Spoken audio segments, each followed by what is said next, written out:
डर एक एहसास में आपका स्वागत है।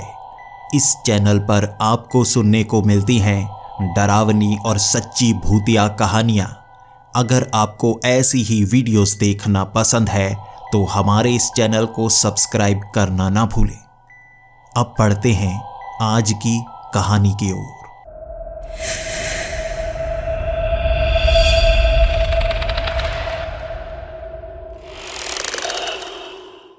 हेलो दोस्तों, मेरा नाम आर्यन है और मैं कर्नाटक के एक छोटे से शहर स्थल का रहने वाला हूँ। भले ही हमारा ये शहर बहुत छोटा है, लेकिन इसके कारनामे बहुत ज़्यादा बड़े होते जा रहे हैं। हमारे यहाँ पर अब धारा 144 लगा दी गई है और इसका कारण ये है कि यहाँ पर मुर्दे जिंदा होना शुरू हो गए हैं। ना तो यहाँ पर इंटरनेट चल रहा है, पावर सप्लाई कट कर दी गई है, फ़ोन हम लगा नहीं सकते। जैसे इस शहर में सब बंदी हो गए हों और मुर्दे ज़मीन फाड़ कर उठना शुरू हो गए हैं। सबसे पहले यहाँ सपने आने शुरू हुए थे और उन सपनों में ये बता दिया गया था कि ये सब होने वाला है, शैतान वापस आने वाला है। हमें उसकी ज़्यादा जानकारी नहीं थी, लेकिन हम ये सपने में देख चुके थे वो शैतान एक दीवार से बाहर आता था। वो शैतान हमारे स्कूल में एक दीवार थी, वहाँ से बाहर आने वाला था और उसे रोकने के लिए मुर्दों से लड़ते हुए हम स्कूल के अंदर तक पहुँच गए। जैसे ही उस दीवार तक पहुँचे, वहाँ पर हमारे लिए एक मैसेज था। हमें जानबूझकर वो सपने दिखाए गए थे ताकि हम वहाँ पर आएं और उसके रास्ते में ना आ पाएं और उसे ना रोकें। शायद हम उसे रोक सकते थे, लेकिन उसने हमें फंसाकर यहाँ तक बुला लिया। जिस तरह हम उस गाँव में उस दरार को एक तरह से बंद कर आए थे ताकि वो हमारी दुनिया में ना आ पाए, लेकिन उसने एक नया रास्ता ढूंढ लिया। हमें यहाँ पर फंसाकर वो कहीं और से आने वाला था और मुर्दों ने हमें घेर लिया था।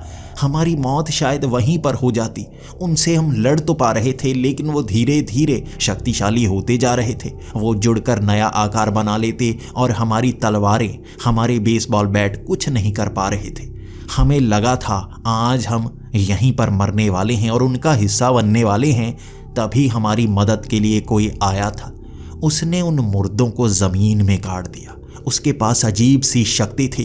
वो मुर्दे जिस तरह ज़मीन फाड़ कर निकले थे, दोबारा वो उसी ज़मीन में उन्हें भेज रहा था और वो तड़प रहे थे। शायद ये नर्क की आग थी जहाँ पर वो उसे भेज रहा था। हमने उससे सवाल किया था कि उसका नाम क्या है और उसने कहा था Victor Mahajan, the dead man. उसने कहा कि लोग उसे द डेड मैन कहते हैं। हमने सवाल किया था क्यों? वो तो जिंदा है ना, क्योंकि मुर्दे तो बाकी हैं, वो थोड़े ना मुर्दा है। वहाँ मुर्दों की भीड़ थी जिसे उसने ज़मीन में गाड़ दिया था। दोबारा वो ज़मीन फाड़कर बाहर नहीं निकल पाए। हम स्कूल के गेट तक पहुँच गए थे और वहाँ पर मैं भी कई सवाल किए जा रहा था और विक्टर महाजन भी हमसे बहुत सारे सवाल कर रहा था। आखिर ये शैतान कौन है जो यहाँ पर आने वाला है जिसकी तुम बात कर रहे हो? तुम यहाँ स्कूल में कैसे पहुँचे? मुझे कुछ जानकारी दी गई थी। खुफिया एजेंसी पूरी दुनिया में एक साथ मिलकर काम करती हैं और वो दूसरी दुनिया के इन शैतानों को यहाँ पर आने से रोकते हैं। वो कई रास्तों से यहाँ आने की कोशिश करते ही रहते हैं। 15 साल पहले लंदन के म्यूज़ियम से एक शैतानी किताब गायब हो गई थी। वो जिसके भी पास पहुंची, उसने उस मंत्रों का इस्तेमाल किया। उसके मंत्रों के इस्तेमाल से ऐसी चीज़ें बनाई जाती थी जो दूसरी दुनिया का रास्ता खोज सके, उन शक्तियों का इस्तेमाल किया जा सके। सारी खुफिया एजेंसी ढूंढती रही थी उस किताब को, लेकिन 15 साल पहले वो किताब इसी शहर में पाई गई थी। कोई उसका इस्तेमाल कर रहा था, लेकिन उन खुफिया एजेंसी को कोई नामो निशान तक नहीं मिला। कोई ऐसा रास्ता नहीं था जिसे खोला गया था जिसके सहारे दूसरी दुनिया का कोई शैतान यहाँ पर आया हो। लेकिन उस किताब को दोबारा लंदन में भेज दिया गया। मुझे दोबारा वो किताब देखने का मौका मिला, लेकिन उसका अब इस्तेमाल नहीं हुआ था। तो यहाँ पर ये सब कैसे हो रहा है किसी को पता नहीं चल पा रहा था। पिछले 1 से 2 महीने पहले उन्हें पता चला उस किताब का इस्तेमाल कहाँ पर किया गया था। यहाँ स्थल के पास ही कोई गांव है। वहाँ एक पहाड़ी की गुफा में एक दरार बनाई गई थी। उस दरार से दूसरी दुनिया में जाया जा सकता था, लेकिन दूसरी दुनिया से यहाँ पर आया नहीं जा सकता था। सिर्फ प्रेत ही उस दरार के रास्ते से यहाँ पर आ सकते थे और उन्होंने बंदी बना रखा था 15 सालों से एक गाँव को। शायद तुमने उस गाँव को आज़ाद करवाया था। वहां से निकले लोगों ने वो जानकारी हर तरफ फैला दी और उसके बाद जब खुफिया एजेंसी को पता चला तो मैं भी उनके साथ गया था उस गांव में उस दरार को देखने के लिए। वहां उस गुफा के अंदर वो दरार तो थी, लेकिन उसे पूरी तरह से बंद नहीं किया गया था। हमने दरार को बंद कर दिया। हमें लगा था ये सारी समस्या खत्म हो जाएगी, लेकिन पिछले ही कुछ दिनों से हमें फिर से ऐसे लक्षण दिखने लगे कि कोई ना कोई और रास्ता बनाया जा रहा है। हमें नहीं पता था क्या हो रहा है, कैसे कोई नए नए रास्ते बनाकर यहाँ पर आने की कोशिश कर रहा है। मुझे यहाँ पर इसीलिए भेजा गया था और मैं देख रहा था ये मुर्दे एक खास जगह पर जा रहे हैं, स्कूल के अंदर। मैं भी उनके पीछे पीछे आ गया और तुम बच्चे वहाँ उस दीवार के पास इस तरह डरे खड़े थे। मुझे लगा तुम्हें डराने के लिए, तुम्हें मारने के लिए मुर्दों की भीड़ इकट्ठा है, लेकिन क्यों?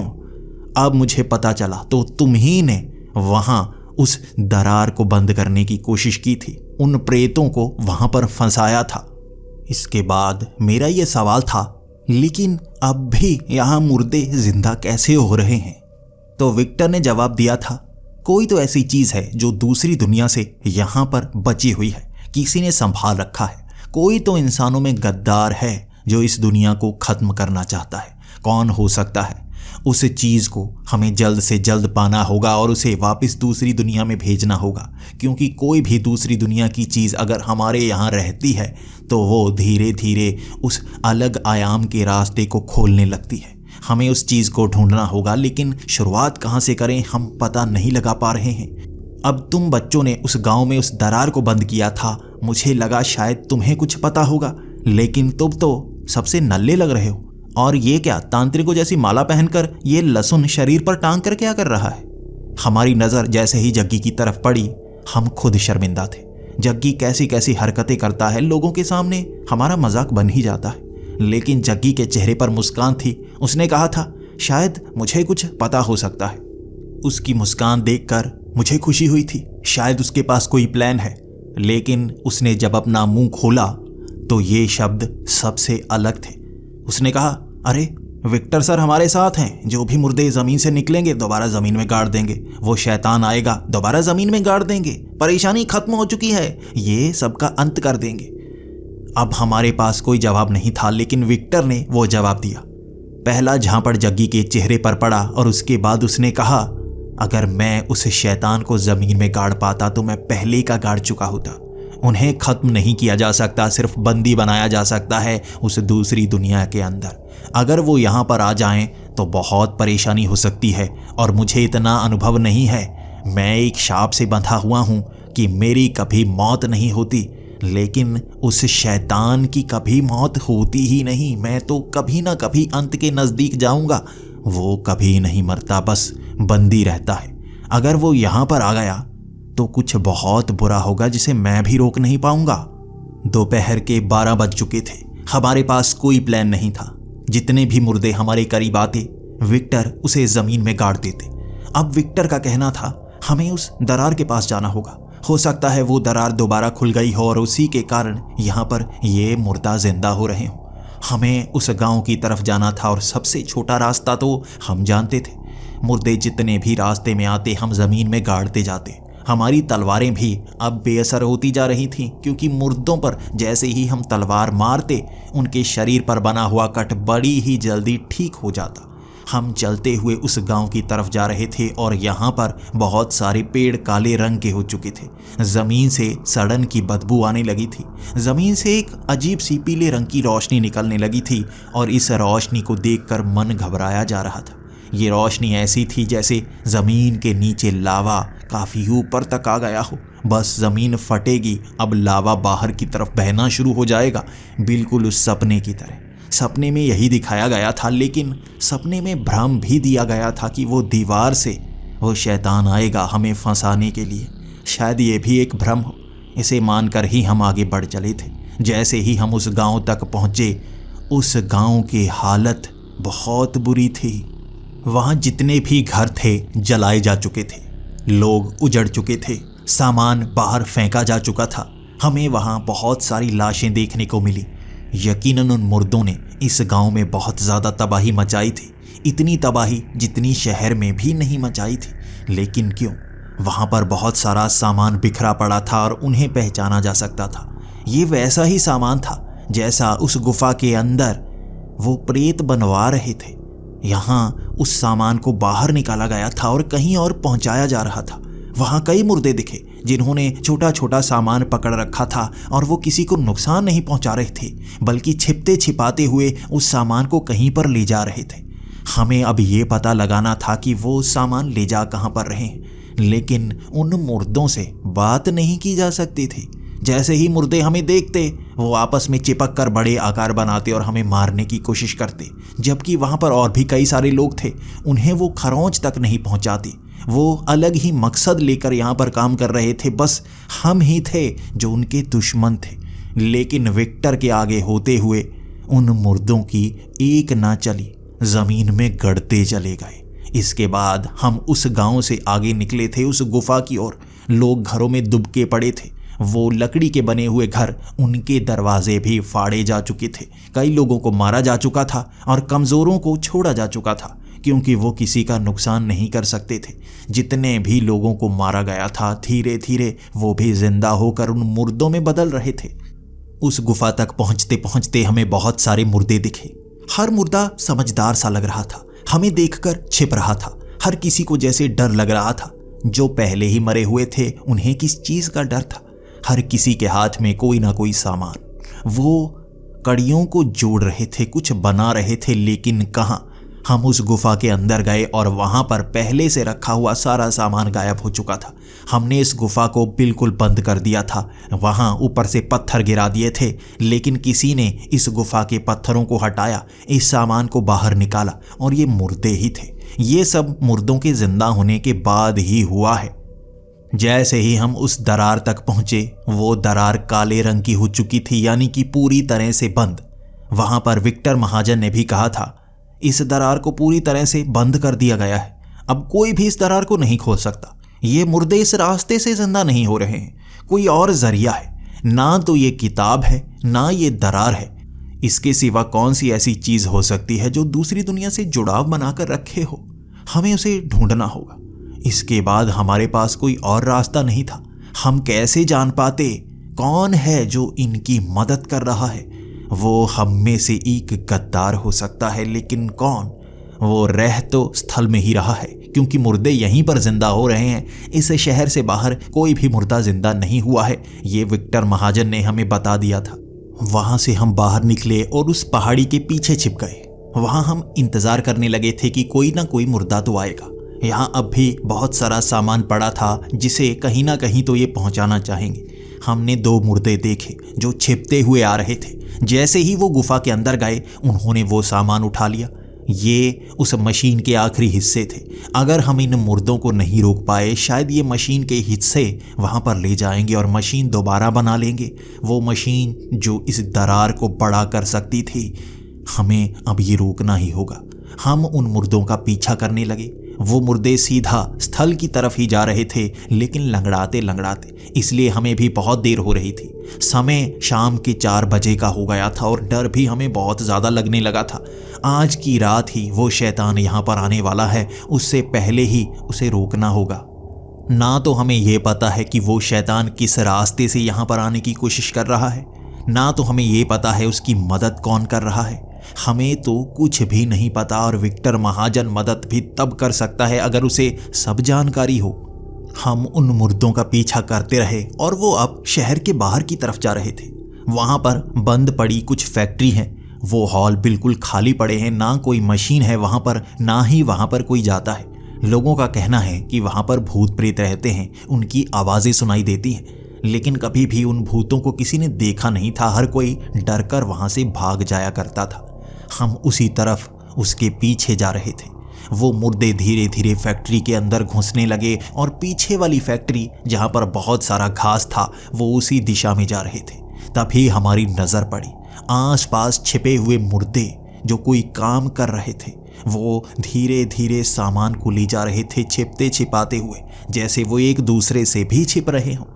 ऐसा लग रहा था इंसान ही खुद को चोट पहुंचाकर यहाँ मुर्दों जैसे बनने की कोशिश कर रहे हों। बहुत सारे मुर्दे हम भी लंगड़ाते लंगड़ाते चल रहे थे। उन्हें लगना चाहिए हम भी मुर्दे हैं, और इस तरह उन्हें बिल्कुल शक नहीं हुआ और हम उन मुर्दों का पीछा करते रहे। हमने वहाँ पर पड़े कुछ लकड़ी के बक्से उठा लिए थे, कुछ बड़े बड़े डंडे उठा लिए थे। ऐसा लग रहा था ये भी उनके काम की ही चीज़ थी, इसलिए किसी मुर्दे ने हमें रोका नहीं। लेकिन जैसे ही हमारी नज़र सबसे पीछे पड़ी, जग्गी ने 2 शराब की बोतलें उठा रखी थी। हमें जग्गी पर इतना ज़्यादा गुस्सा आ रहा था क्योंकि चारों तरफ हम मुर्दों से घिरे हुए थे।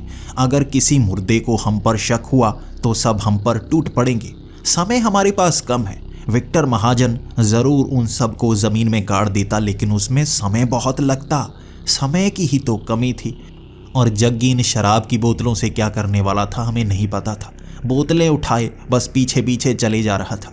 हमारे अंदर गुस्सा भरा था। हम जग्गी की पिटाई करना चाहते थे और मैं ये सब सम्राट की आंखों में देख पा रहा था। गुस्से को रोके हुए किसी तरह हम आगे बढ़ने लगे थे, मुर्दों की तरह चलते हुए, लंगड़ाते हुए, घिसटते हुए, गिरते हुए वहाँ उस भीड़ से आगे निकल रहे थे। लेकिन उस भीड़ में वो मुर्दे भी जैसे खो से रहे थे, बहुत तेज़ी से आगे निकल जाते और हमें कभी कभी भागना पड़ता। कुछ मुर्दों को हम पर शक होता, फिर से हम गिरकर धीरे धीरे चलने लगते। वो सामान लेकर पीछे वाली फैक्ट्री के अंदर की तरफ जा रहे थे और वहाँ सबसे ज़्यादा भीड़ थी। कुछ मरे हुए जानवर, वहाँ एक कंकाल देखा था जिसके शरीर पर ज़रा भी मांस नहीं था, लेकिन वो बार बार आगे आकर सबको रोकने की कोशिश कर रहा था।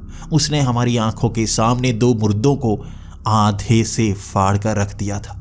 उसे जिस पर शक होता वो उसे फाड़ देता और उसी के आगे से वो मुर्दे सामान लेकर निकले थे।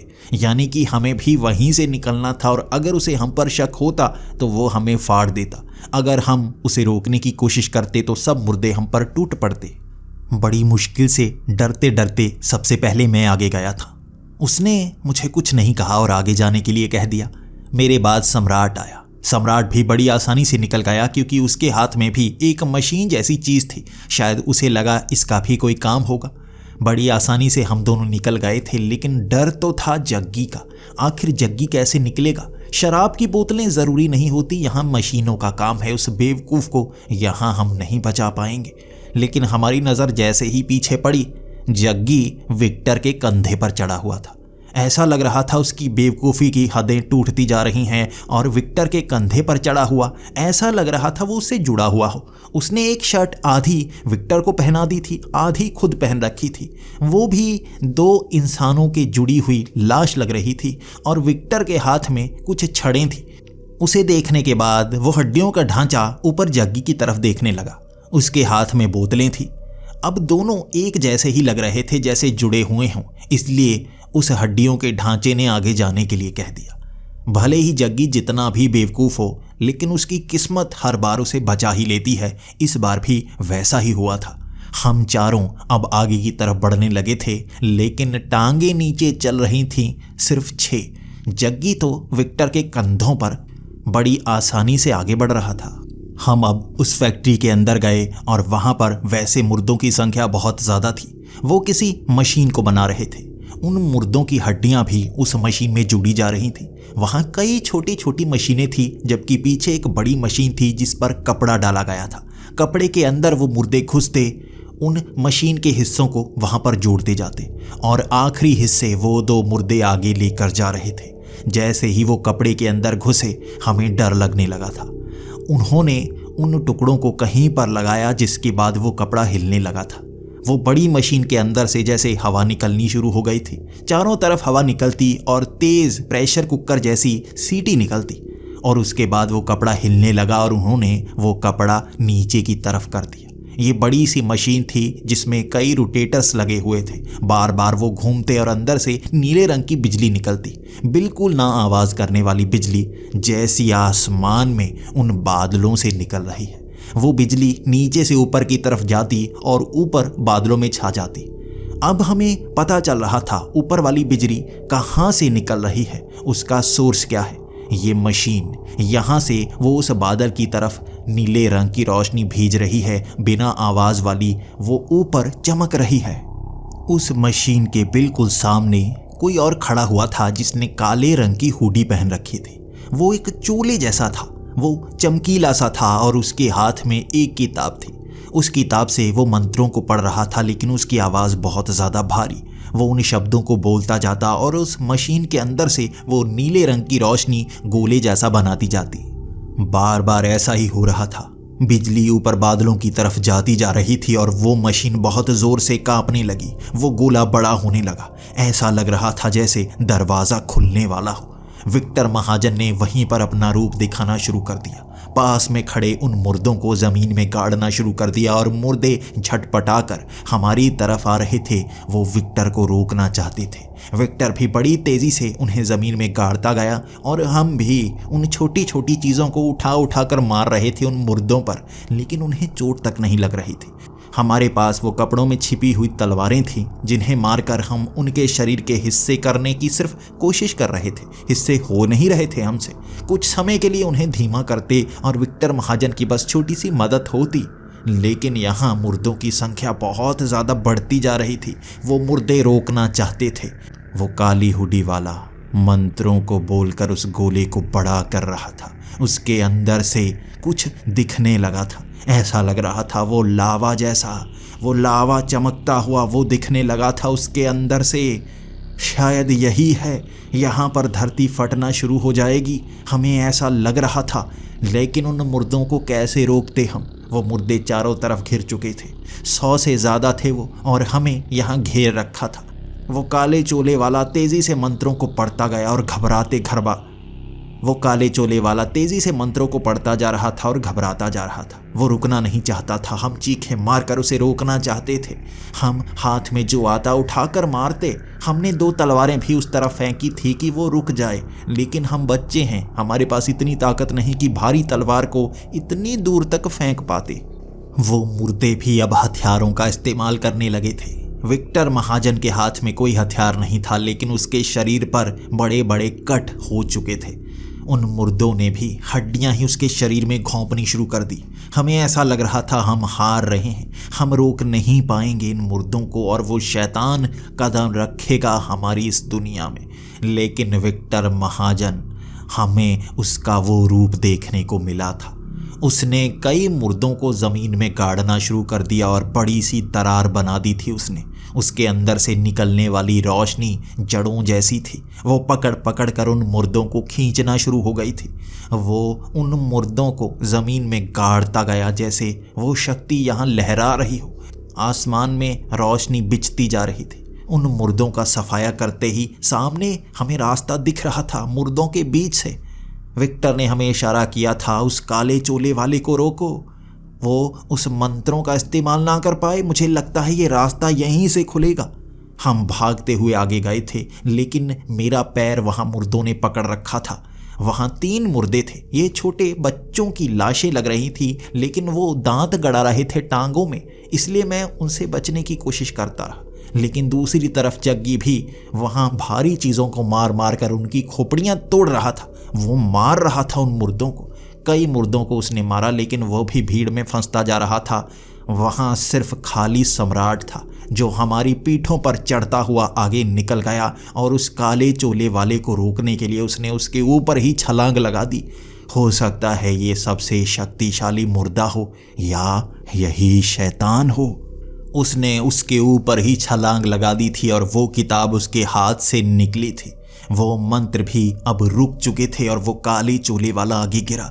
जैसे ही सम्राट ने उस पर मुक्के बरसाने शुरू किए, वो काला चोला उसके चेहरे से हटाया। ये सम्राट के पिता थे। सम्राट खुद पीछे हटने लगा था। वो इतना ज़्यादा तो मुर्दों से नहीं डरा था जितना अपने पिता से डर रहा था।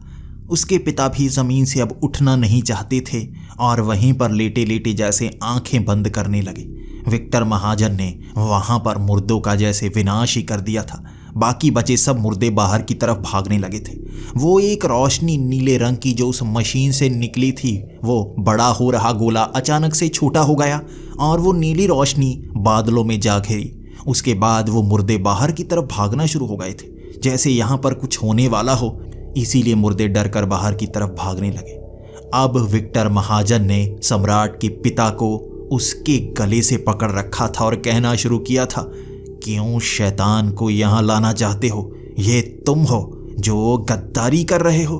तुम उस शैतान को यहाँ लाने वाले थे, लेकिन क्यों? सम्राट के पिता भी रोते रोते कहने लगे थे, ये मैं नहीं हूँ, मैं मजबूर हूँ, मैं जिंदा रहना चाहता हूँ। उसने मुझे वादा किया था जब वो यहाँ पर आ जाएगा तो मुझे और मेरे परिवार को नहीं मारेगा, इसीलिए उस सौदे के अनुसार मैं इस मशीन को बनवाऊंगा। विक्टर ने कहा था, तुम्हें ऐसा किसने कहा कि यहाँ सबको मार दिया जाएगा? सम्राट के पिता ने कहा था, वो सपने जो सबको आ रहे थे, मुझे भी वो सपना आया था और उस सपने में मुझे और मेरे परिवार को छोड़ दिया गया था। उसने वादा लिया था वो इस मशीन को बनाने में मदद करेंगे, इसीलिए उनको छोड़ा जाएगा।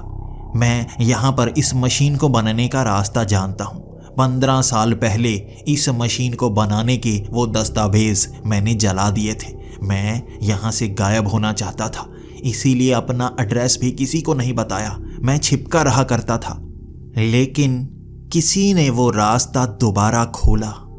15 साल पहले उस गांव के आगे वाली पहाड़ी के अंदर जो गुफा है, वहां उस किताब से मंत्रों का उच्चारण किया गया था। दूसरी दुनिया का वो रास्ता खोला गया था और उस दरार के जो पत्थर थे वो निकाले गए थे। आधे पत्थर इस दुनिया के और दूसरा हिस्सा उस दूसरी दुनिया का।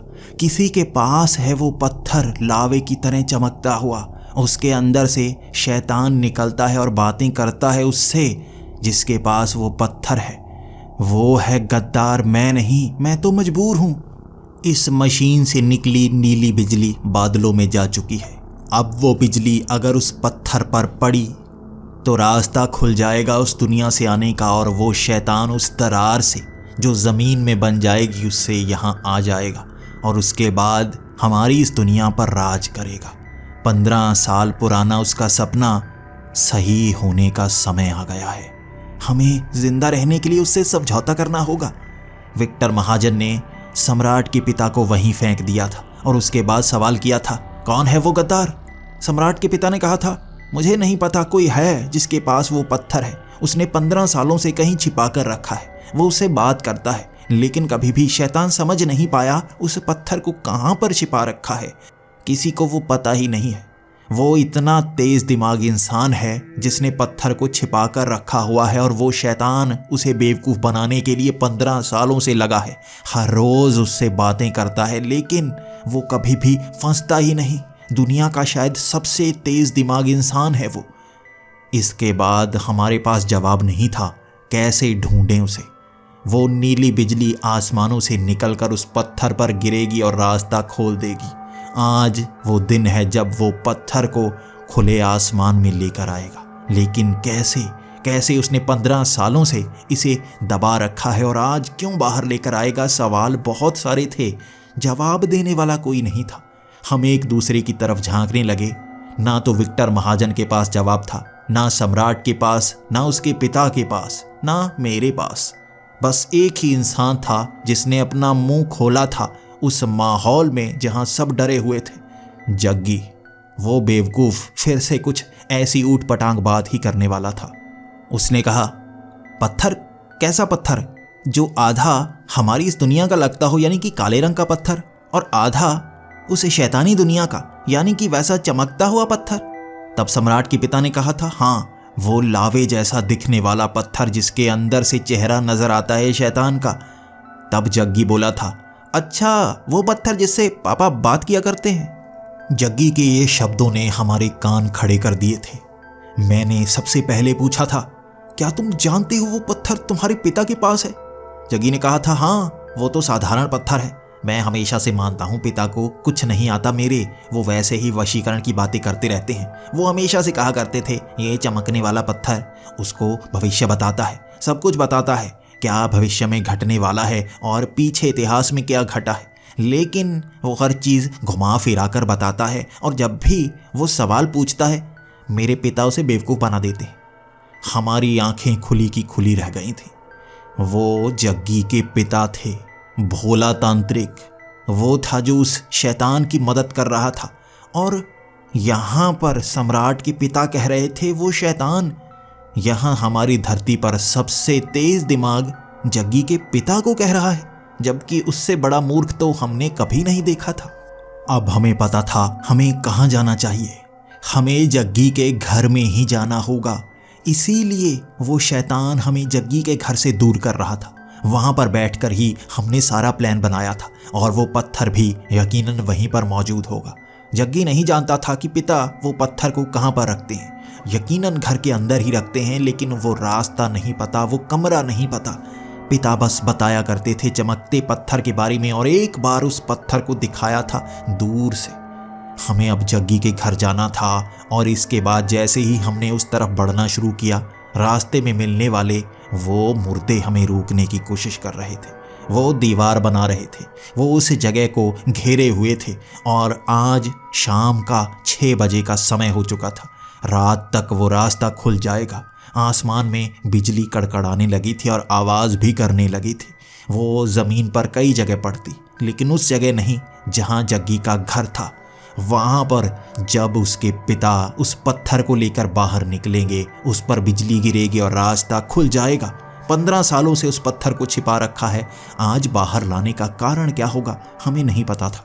हम जग्गी के पिता को बहुत ज़्यादा बेवकूफ़ माना करते थे, लेकिन अगर वो शैतान उन्हें बहुत समझदार और तेज़ दिमाग मान रहा है, तो हमें भी शायद बहुत कुछ जानने की ज़रूरत है। हमें रास्ते में भयानक से भयानक मुर्दे दिख रहे थे।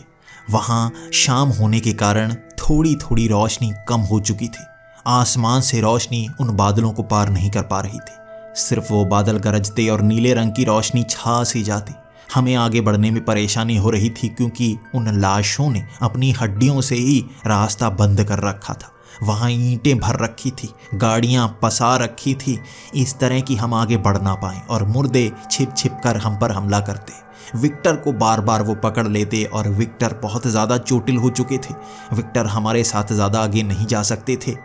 हमें उनसे ये पता चला था कि विक्टर महाजन डेड मैन है। वो मरकर जिंदा हो सकते हैं, लेकिन एक खास जगह पर होंगे। वहाँ से यहाँ आने में बहुत समय लग जाएगा, इसलिए वो मरना नहीं चाहते थे। हम उन मुर्दों से बचते हुए आगे बढ़ रहे थे, जबकि विक्टर महाजन उनसे लड़कर आगे बढ़ रहा था। हमें अब अकेले अकेले आगे निकलना था। विक्टर महाजन एक तरफ उन मुर्दों से लड़ने में लगे हुए थे, और हम तीनों एक घर के पीछे से चुपके से आगे बढ़ना चाहते थे। जग्गी का कहना था कि वो अपने पिता को एक बार मिल पाए, वो समझा देगा कि ऐसा नहीं करना है। इसीलिए हम जग्गी के घर में पहुंचना चाहते थे, लेकिन उस घर को घेरा हुआ था मुर्दों ने।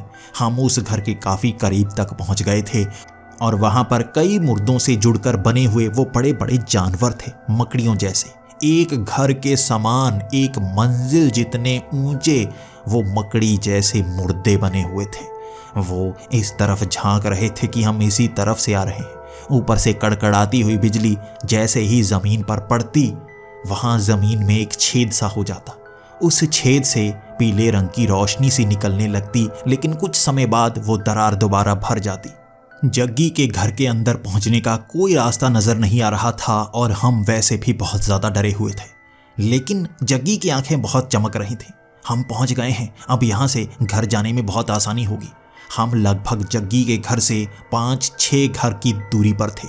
छिपकर उस 3 मंजिला घर के अंदर पहुंच गए। लेकिन जग्गी हमें यहाँ पर क्यों ले जा रहा था, हम ये सवाल पूछते रहे। जग्गी ने बताया नहीं। जैसे ही उस घर की तीसरी मंजिल पर गए, ऊपर जग्गी ने रस्सी लगा रखी थी अपने घर के ऊपर तक। हम वहां पर लटक कर उसके घर तक जाने वाले थे। किसी को बताया नहीं था जग्गी ने। ऊपर लटक रही ये रस्सी दूर से एक तार की तरह नजर आती।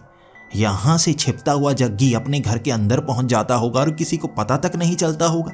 वहां उस रस्सी पर एक बड़ी सी बेल्ट लगाकर हम ऊपर से निकलते हुए जग्गी के घर के छत पर पहुंच गए थे। जग्गी का घर 2 मंजिला था और उस बड़ी सी मकड़ी को पता तक नहीं चला। जैसे ही हम छत से नीचे पहुंचे, वहां पर मुर्दों की भीड़ थी जिन्होंने हमें पकड़ लिया। उन्होंने हमें इस तरह से पकड़ रखा था कि हम हिल तक नहीं पा रहे थे और हमें निचली मंजिल तक ले जाया गया। जग्गी के पिता को भी वहां दीवार से टांगा गया था। सामने उस पत्थर को रखा गया था जो लावे की तरह दिख रहा था। उससे रोशनी निकल रही थी। मुर्दों ने हमें भी वहीं दीवार पर टांग दिया था। हम 4 लोग थे, दीवार पर टंगे हुए उस पत्थर को देख पा रहे थे जिसके अंदर से एक चेहरा नजर आ रहा था। वो चेहरा एक शैतानी चेहरा था, बिल्कुल वैसा जैसा उस दीवार पर सपने में नजर आया था। हमें उस दीवार से टांगा गया था और उस पत्थर से अब आवाज आना शुरू हो गई। तुम्हारा स्वागत है। मैं तुम्हारा ही इंतजार कर रहा था। मैं जानता था तुम बच्चे इस पहेली को सुलझा ही लोगे और यहां तक पहुंच ही आओगे। तुम्हें मूर्ख बनाने के लिए वो सपने भी दिए थे, लेकिन तुम स्कूल में कैसे बच गए मैं जान नहीं पाया। कोई यहां पर आया ही नहीं बताने के लिए। तुमने सबको मिटा दिया। इतने ताकतवर तुम छोटे से बच्चे कैसे हो गए? क्या हुआ था उस स्कूल में? जग्गी बोल पड़ा था, मैं बहुत शक्तिशाली हूं। मैं मुर्दों को जमीन में गाड़ देता हूं। और वहां पर मेरी शक्तियां चली और सब मुर्दों को जमीन में गाड़ दिया। अब वो शैतान भी हैरान परेशान था और उसके बाद पूछने लगा, सच में तुम ऐसा कर सकते हो? अगर तब कर सकते थे तो अब क्यों नहीं किया? अब जग्गी की बोलती बंद हो चुकी थी। इसके बाद उस पत्थर के अंदर से शैतान कहने लगा था, अब 7 बजे का समय हो चुका है। 8 बजे इस पत्थर पर जब नीली बिजली गिरेगी तब मैं आजाद हो जाऊंगा। तेरा पिता पिछले 15 सालों से मुझे बेवकूफ बनाए जा रहा है। अब जग्गी की नज़र जैसे ही अपने पिता पर पड़ी, उसके पिता नीचे की तरफ आंखें किए हुए बहुत शर्मिंदा थे। जग्गी बोल पड़ा था, यह वही पत्थर है ना? आप कहा करते थे इससे आप वशीकरण सीखते हो। ये कोई बहुत ही रूहानी बाबा है जो पत्थर में समाया हुआ है। आप कहा करते थे ये ज्योतिष सिखाता है, वशीकरण सिखाता है, लेकिन आपने कुछ किया तो अब तक है नहीं। अब वो पत्थर चीख चीख कर बोलने लगा था। वो शैतान गुस्सा होने लगा था। इस कमीने ने 15 साल से मुझे बेवकूफ़ बना रखा है। ये हर बार कहता है मुझसे कुछ सीखेगा और मुझे बाहर लेकर जाएगा। मैं एक बार देख पाता कि मैं किस जगह पर हूँ, किसी न किसी शक्ति से किसी को यहाँ भेजता, इस पत्थर को आज़ाद करवाता, लेकिन ये कमीना इस घर की बेसमेंट में मुझे रखे रहता था। हर सवाल मुझसे पूछ लेता था और मैं भी इसे बता देता था, लेकिन ये बात को घुमा देता था और मुझे कभी बाहर आने का मौका ही नहीं देता था। 15 सालों से इस कमीने ने बेवकूफ़ बनाए रखा। उसके बाद जग्गी के पिता भी गुस्से में कहने लगे थे, तूने भी तो कहा था तू रूहानी बाबा है और मेरी मदद करेगा। तेरा हर वशीकरण फेल जाता था। जब भी मैं कहता था किसी का हाथ देखा है उसका भविष्य बता दे, तू पता नहीं क्या बताया करता था। अब उस पत्थर से बहुत गुस्से भरी आवाज़ आई, मैं कोई रूहानी बाबा नहीं, तुझे बेवकूफ़ बनाने के लिए यह कहा था ताकि तुझसे काम निकलवा सकूं, लेकिन तूने 15 साल घसीटे रखा मुझे। आज मैं आज़ाद हो जाऊंगा और सबसे पहले तुझे मारूंगा। 15 सालों का बदला अंदर मेरे भरा पड़ा है। मैं कब का आज़ाद हो सकता था। इस रास्ते से मैं बच सकता था, लेकिन तू मुझे छिपाए रखता था। इसके बाद मैंने उस शैतान से सवाल किया था, अगर तुम खुद को आज़ाद करवा सकते थे तो अब का करवाया क्यों नहीं? तो उस शैतान ने पूरी सच्चाई बताना शुरू कर दी। उसने कहा, किसी चोर ने उस किताब को लंदन से चुरा लिया था। वो भारत में आई और इसने किसी और से उसे ठग कर ले लिया था। ये मंत्रों को पढ़ता उस गुफा में जाकर, और वहां पर छोटा छेद हुआ था। मैं इससे बात किया करता था, क्या पढ़ना है, कैसे पढ़ना है। इसी ने वो दरार उस जगह पर बनवाई थी 15 साल पहले। उसका हिस्सा इसने अपने पास रख लिया और उसी से मैं बात किया करता। उस छेद से मैं इससे बात करता और बाद में पत्थर से। ये तो उस पत्थर को लेकर वहाँ से आ गया और वो भी ठग कर। उसके बाद इसे बाहर निकाल ही नहीं रहा था। उस दरार को तुम 3 बच्चों ने बंद कर दिया और मुझे अब पता लगा है इस छोटे तांत्रिक के बाप ने मुझे यहाँ पर कैद कर रखा था। इस पूरे परिवार को मैं मार कर रख दूंगा। उस शैतान से हम बातें करते जा रहे थे और समय बीतता जा रहा था। हमें किसी की उम्मीद थी। वो विक्टर महाजन थे, लेकिन 1 घंटे तक वो वहाँ पर नहीं आए। 8 बजे के करीब वो मुर्दे तैयार हो गए थे। उस पत्थर को छत की तरफ ले जाया जा रहा था। हमें भी उस दीवार के समेत ही छत पर पहुंचा दिया गया। उस पत्थर के बिल्कुल साथ रखा गया था। वहां उस पत्थर को आसमान में रख दिया गया था और बिजली कड़कड़ाने लगी थी। अब वो बिजली एक जगह गोले की तरह इकट्ठा होने लगी, दोबारा जमीन पर पड़ने वाली थी और अब इस पत्थर पर ही पड़ती। उस पत्थर से पीले रंग की रोशनी निकल रही थी जो खींच रही थी उस बिजली को अपनी तरफ। आसमान की तरफ वो पत्थर जैसे एक आंख की तरह नजर आ रहा था। वहां ये घर फटता और इसी के अंदर से वो शैतान बाहर आता। वो बिजली कड़कड़ाने की कोशिश करने लगी थी और एक जगह इकट्ठा होकर जमीन की तरफ आने लगी थी। हमें इंतजार था अब मौत का, शायद यही अंत है। लेकिन तभी वो पूरी छत ही छरमराकर नीचे की तरफ गिर पड़ी थी। उन मुर्दों का वजन इतना ज्यादा हो चुका था कि छत नीचे की तरफ धंस गई और वो पत्थर भी नीचे की तरफ खिसक गया। नीचे विक्टर महाजन पहले ही इंतजार कर रहे थे। उन मुर्दों को जमीन में गाड़ चुके थे और वहां उस दरार में उन मुर्दों को वो इतनी तेजी से गाड़ रहे थे कि वो पत्थर भी उसी हिस्से में जमीन में गड़ता गया। वो छेद बंद होने से पहले ही वो पत्थर जमीन में जा चुका था और वो बिजली सीधा विक्टर महाजन के सर पर पड़ी थी, क्योंकि उन्होंने वो छेद बनाया था, अपने नीचे उस पत्थर को गाड़ा था और उस बिजली ने विक्टर महाजन के शरीर की धज्जियां उड़ाकर रख दी। छोटे छोटे टुकड़े बिखर चुके थे और वो धमाका हर तरफ फैल गया। नीले रंग की रोशनी छा गई और वो ऊपर बिखरा हुआ आसमान में बादल भी छंट गया एक झटके में। वहां वो सब मुर्दे जो खड़े थे एक आकार में, वो जमीन पर लेट गए और उनकी हड्डियां बिखर गईं, जैसे वो दोबारा जिंदा से मुर्दा हो चुके थे। हम सब भी आज़ाद होने की कोशिश करते रहे, बड़ी मुश्किल से उस दीवार से निकल पाए। उन मुर्दों ने अपनी हड्डियों से हमें उस दीवार से बांध रखा था और जैसे ही वो खत्म हुए, वो दीवार से हम छूट चुके थे, हम आज़ाद हो चुके थे। लेकिन विक्टर महाजन शायद मारे जा चुके थे। वो बिजली उन्हें भी जैसे ज़मीन में समा गई। वो पत्थर भी शायद उस दूसरी दुनिया का उसी दुनिया में चला गया था और वो रास्ता भी बंद हो गया था। ना तो वो शैतान आज़ाद हो पाया और ना ही हम विक्टर महाजन को बचा पाए।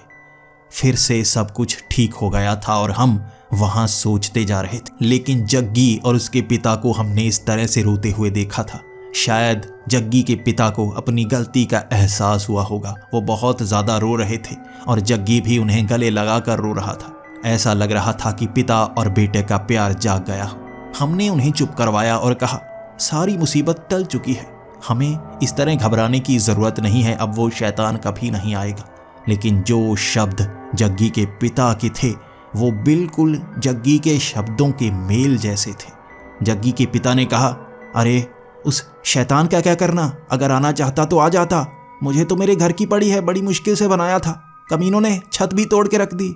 और ये शब्द बिल्कुल वैसे थे जैसे जग्गी के मुंह से निकलने वाले थे। जग्गी भी बस यही कहने वाला था, उससे पहले ही उसके पिता ने कह दिया था।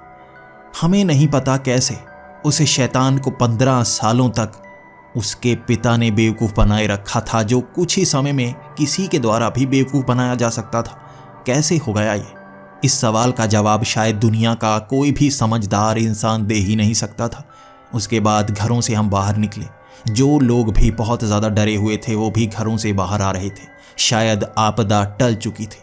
अगले दिन वहाँ सब कुछ चलना शुरू हो गया। इंटरनेट, वहाँ लाइट भी आ चुकी थी और खबरें ये आ रही थीं कि यहाँ कुछ फैक्ट्री से गैस निकली जिस कारण लोगों को भ्रम हुआ। यहाँ पर रहने वाले हर किसी को ये लगा कि यहाँ मुर्दे जिंदा हो गए हैं। उन्होंने कब्रों को खोदा और उसके बाद मुर्दों को बाहर निकाला। लेकिन यहाँ रहने वाले लोग कह रहे थे ऐसा नहीं हुआ था। वो नीले रंग की रोशनी बादलों से निकली थी। यहाँ खुफिया एजेंसी ने इस बात को यहीं पर दबा दिया और स्थल की खबर पूरे देश में फैली तो सही, लेकिन एक आपदा की तरह। वो गैस भयानक थी, बस भ्रम दे गई, मारा किसी को नहीं। वो खबर इसी तरह से फैली और हम साधारण जिंदगी जीने लगे। विक्टर महाजन की मौत का हमें बहुत ज़्यादा गम था, सिर्फ 10 दिनों के लिए। 10 दिन बाद उनका फ़ोन भी आया। वो अपनी कब्र से फिर उठ खड़े हुए थे। पहली बार वो 9 दिनों के लिए मरे थे और इस घटना को हमारे शहर कितनी जल्दी भुला गया हम जान ही नहीं पाए। फिर से अब वही क्लास चलती है। वहाँ बच्चे उस घटना के बारे में बात करते हैं और वो भी हंसते हुए। हम भी उन्हें कभी बता नहीं पाते कि इस शहर को हमने बचाया है या इस दुनिया को हमने बचाया है। लेकिन एक खबर हमारे लिए बहुत ही अजीब सी थी। वो किताब जो लंदन में थी, जिसके सहारे इन दरारों को खोला गया था, वो चोरी हो चुकी थी। आखिर किसने दोबारा उसे चुरा लिया था? कौन है जो उसका इस्तेमाल करना चाहता है? हम इस पर ध्यान नहीं देना चाहते थे। हम बस चाहते थे वो किताब कभी हमारे शहर में ना आए। हम दोबारा ऐसी घटना नहीं देखना चाहते थे।